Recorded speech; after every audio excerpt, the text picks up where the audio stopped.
तोहरा के देखनी दुल्हा बकरी चरावत हो।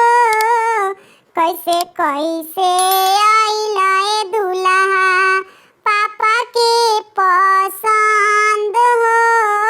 कैसे कैसे आइला ए दुल्हा पापा के पसंद हो। पापा के अखिया में कटलस मधुमक्खिया हो।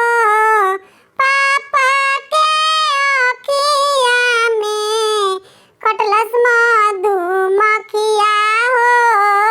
ओइसे ओइसे दुल्हन पापा के पसंद हो।